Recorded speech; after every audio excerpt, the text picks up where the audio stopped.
So, what exactly is geotagging? In simple terms, geotagging is the process of attaching geographical data like latitude and longitude to photos, videos, and other types of information. Think of it like dropping a digital pin on a map that says this is where the data comes from. These tags are created using devices with GPS capabilities like smartphones with specialized tools for agricultural use or even drones equipped with mapping technology. So, to further understand it, I have a video from DA, which is a tutorial for DA Geo Camera. Please watch it. Thank you.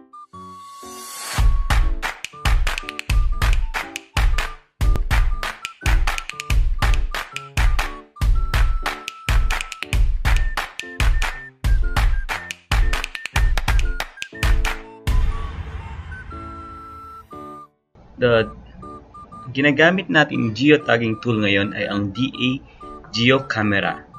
Ito ay mada-download sa link na naka-flash dito sa screen. After downloading, install lang natin ang app. Or kapag nakapunta na tayo sa site, pwede nating i-scan yung QR and then i-install na natin ang app.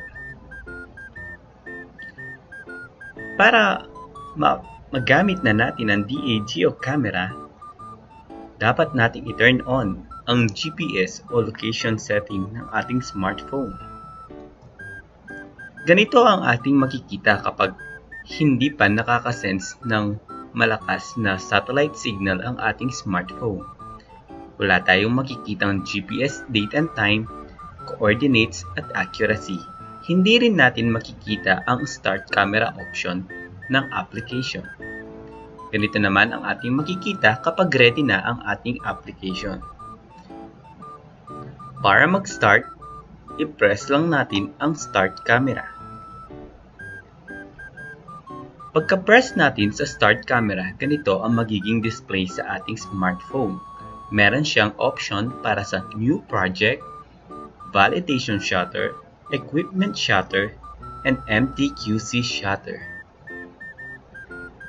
Para mag-start, kailangan muna nating pangalanan ang ating project.